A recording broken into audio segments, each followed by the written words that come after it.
Are we live? Are we live? What up, people? It's your boy, the host with the most. I do not brag or boast. I'm coming to you guys live from coast to coast. It's your boy, Chris the Dom One, and welcome to another episode of Based on a True Story. As always, rate, comment, subscribe, share this with a friend, family, as well as a follower. Let's get this channel lit in the podcast algorithm. You hear me? So, got all that stuff on out of the way. Based on a true story. How y'all living? I'm living swell. So, channel update. I'm going to try to do at least 3 to 4 of these episodes a week. If you guys are thoroughly entertained by these, I will do more. If I notice there's some slippage, I will do less, okay? But nevertheless, I'm the best, so let's get into it. So this is a story about this Canadian Indian that I used to work with at your friendly neighborhood Kroger location back in the day, okay? So his name was Thomas, but he liked to be called Tom. Again, he's Canadian and he's an Indian. Now, this is the first time I have ever seen an actual Indian. Okay, I've seen them on television. I've seen them in movies. I may have seen a couple in passing, but this is the first time I had a full-fledged conversation with an Indian, an actual Indian. Okay, and it was also my first time dealing with somebody from Canada. All right. Never worked or associated or had friends that came from Canada. The only people I know from Canada other than Tom was Drake. I think it's an R&B singer by Tamia. I'm Into You. I think she's Canadian. And there's this old couple I used to work with about 2 or 3 years ago. They said they were from Canada. All right. So that's pretty much my introduction into Canada. That's all I know about Canada. Okay. Other than Canadian bacon. All right. But other than that, that's the complete rundown on it. So Tom, he started off pretty cool. He was just a regular store clerk. You know, he was friendly. Hey, how you doing? How you doing, Amy? How you doing? Because I'm living swell. So, yeah, he's just a regular clerk, cool, from the outside looking in. That's what I gathered from him. Now, he was one of those nice to meet you. Nice to meet you too, Amy. I couldn't get the rest of that message out, but yeah, it's nice to meet you too as well, Amy. Make sure y'all hit the subscription button as well as the like button. Okay, so yeah, let me get back into it. So yeah, Tom, he was pretty cool. I had no issues with him, but I could clearly tell he's an overachiever. Okay, he likes to work. Another thing about Tom is if you have a secret, do not tell Tom, because Tom is going to run and tell somebody, particularly if you're doing something wrong or illegal at the company. Tom was a brown nose. He was going to do whatever it takes to get promoted. If it means ratatouille you out, he's going to ratatouille you out. Okay, so that's pretty much the basis of Tom. All right, so Tom elevated himself as a grocery manager, all right?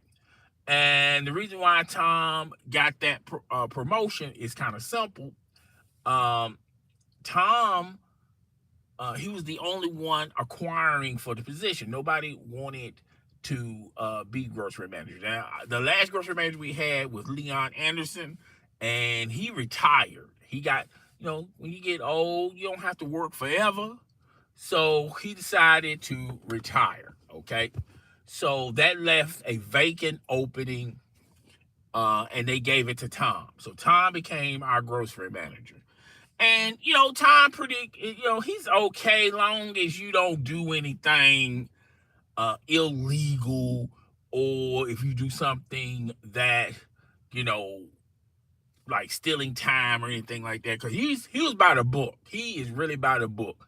You know, he even go as far if you overextend on your lunch or your break, you know, he'll try to write you up or give you a warning. He'll give you a warning, but he will write you up with the quickness or get someone to write you up. Okay, so that's the basis of Tom. By the book, strict, overachiever, brown nose, pretty much. I ain't had no issues with Tom because I knew where I stand with Tom. I knew who Tom was. Tom was that guy. He was that dude that, you know, he's trying to climb the corporate ladder. He's trying to go as high as he can possibly can. All right. So that's the info on Tom. So why I'm telling y'all this story. All right. So Tom found himself in a sticky situation. Pause. All right. And in the beginning, when I first heard about it, I didn't link Tom to this connection. So in Cashville, better known as Nashville, Tennessee, they had a prostitution bus. And basically, they had like these girls trying to entertain men on the phone to go to the motel room, Then when they go to that motel room, the police come in and bust them. Okay, it was a bust thing. So Tom got caught up in it. All right. So Tom was talking to this girl on the phone. I don't know what happened. He worked graveyard one night. I don't know. He got freaky or whatnot. He called this girl. I don't know how he got the girl's number. The girl told him her price.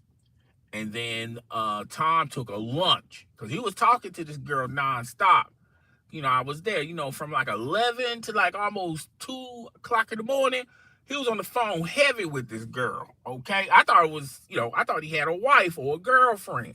So then he told me, hey, I'm just letting you know I'm going to go take a lunch. I got to let somebody know. I said, okay, cool. So, 30 minutes went by. I'm expecting Tom to just any minute now clock in because one thing about Tom is he takes his breaks on time. He comes back on time. That's the type of person Tom is, okay? 30 minutes went by. Haven't heard nothing from Tom.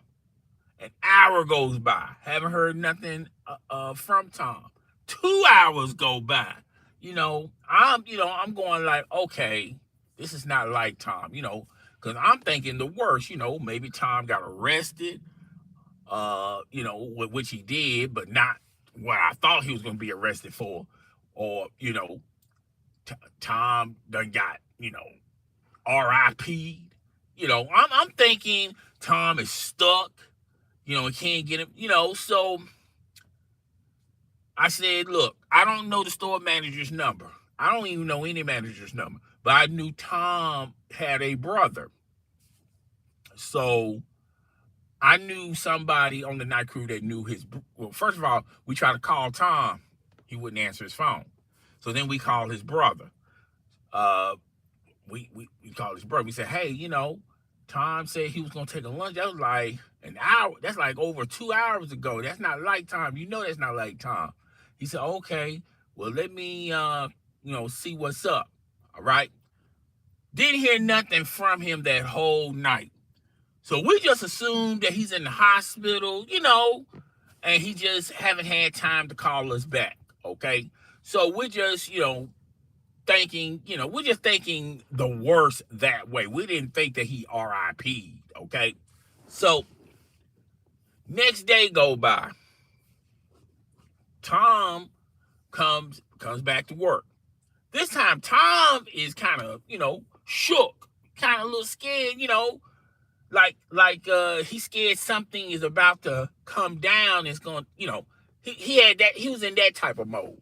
So, we was asking Tom, what happened to you, man? Tom didn't say too much about it. He was just talking in spaces. He was talking a little bit here, a little bit there. We're trying to piece the stuff together. We're going like, okay, none of this don't even make no sense. All right. So 2 weeks go by. I'm like at home chilling, you know. This dude named Calvin that works with me, he calls me. I'm going like, man, why he calling me this late at night? So I pick up the phone. He said, hey, quick, turn to channel 5. Turn to channel 5. So I turned to channel 5, and they had this report on this prostitution bus ring, and they were talking about the women were undercover officers and they busting people left or right. And he said, ain't that the night Tom was gone? I said, yeah, but man, Tom ain't gonna be a part of nothing like that. You know, he ain't gonna be in top, because Tom always pride himself of only messing with women his race. Tom never dipped on the other side. Tom never dipped on the chocolate side. Tom didn't dip on the vanilla chocolate or the vanilla on the other side. Tom was strictly for his culture. Okay? So that's why I was telling him, I said, hey, that don't sound like Tom. Tom is not going to, even if Tom entertained it, Tom ain't gonna be dealing with no, American prostitutes. They just not like Tom, So we're going like, okay, but it happened that night. So next day comes, I come back to work, and Tom's still kind of, shaking. You dig what I'm saying? So I was just messing with Tom. I'm like, yeah, man, I saw on the news about this prostitution ring, and they done busted people left or right. And I said, man, ain't that kind of ironic that happens on the night you was missing? I mean, and then he just finally broke down. He said, hey, look, man, well, hold up. Let me rewind this. He said, hey, oh yeah, he said, hey, look, man, I don't know nothing about that. I said, okay, cool. All right. So I ain't say nothing. So that's when, you know how gossip is. Yeah, gossip is, particularly on the storefront. Everybody starts knowing everybody's business. So apparently, the word of the day was, particularly in the gossip realms, that Tom was pinched on that prostitution ring. Okay? So, like, 1 or 2 people knew about it. Then 2 more people knew about it. Then a whole group knew about it. Then the store knew about it. It's just getting bigger and bigger. It's like a wildfire. It's just getting bigger and bigger and bigger. So I ain't had no choice. I asked Tom again. I said, hey, man, Tom, they trying to connect you with that prostitution thing. They said that, your name is in the paper. Because that's what everybody was saying. Like, Tom's name is in the paper. Now, I didn't check the paper, but from what other people are saying, it's got to be true. All right? So then Tom comes up with this story like, oh, no, I wasn't in no prostitution. I didn't get caught up in no prostitution ring. Apparently what happened was my brother got caught up in it, and since he's married, he used my name instead of his own name. And I'm going like, man, really? I'm going like, man, the police, they kind of thorough, man, because they're just not going to go off of what you say. They're going to, ask for your ID, and if your face don't match the ID, if your name don't match the ID, then they ain't going to go for it. So, but Tom kept saying, yeah, that was my brother. My brother got caught up into that, all right? So, I walk over to the other side. I start talking to his brother. I say, hey, man, they on the news and in the newspaper, they're saying Tom, your brother, was caught up in this prostitution thing. I said, like, and now your brother's giving you up. He's giving you up for a ham sandwich, talking about it was you. You was the one caught up in a prostitution thing. So his brother looks at me and he goes, is that what he's saying? I said, yeah, man. He's saying that it was you. He ain't got nothing to do with it.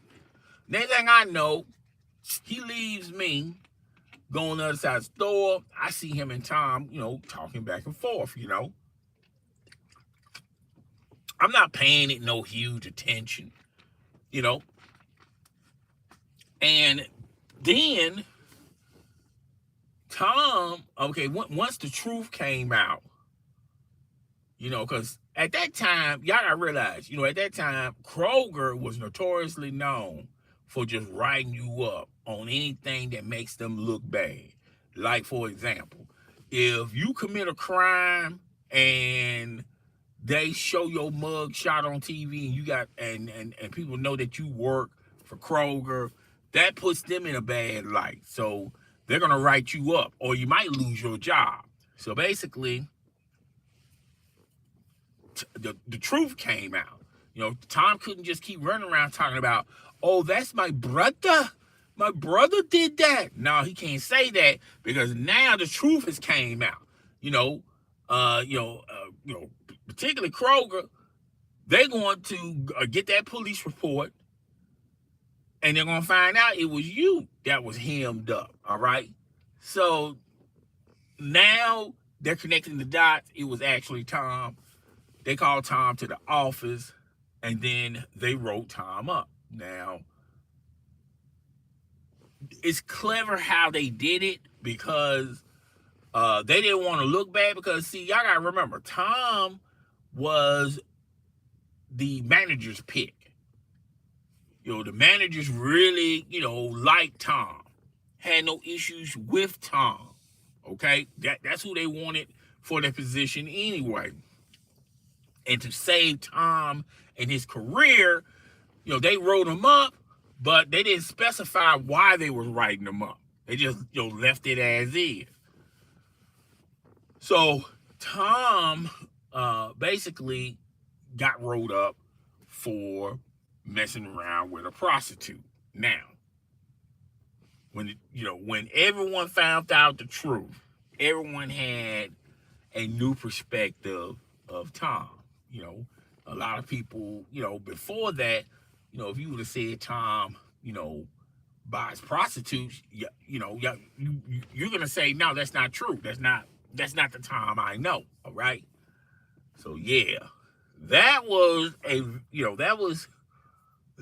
unique story. That was a unique story. All right. So I'm going to end it on that note. Tell me how y'all feel about these stories. Y'all digging them? Y'all think they all right? Let me know in the comment section if you guys want me to talk more on stories like that. Please comment in the comment section if you guys want me to talk about things that are going on and put my spin to it. Then please talk. Please let me know if y'all want more stories like this, or stories like news or sports or anything like that. Just let me know. It's your boy, the host with the most. I do not brag or boast. Coming to you guys live from coast to coast. Oh, and by the way, before we end this, I'm rearranging. I'm cleaning house on my YouTube page. I'm going to have something special for memberships. So be on the lookout for that. I will talk more about that once I do my little cleaning. I'm up out of here. Deuces, guys. Deuces.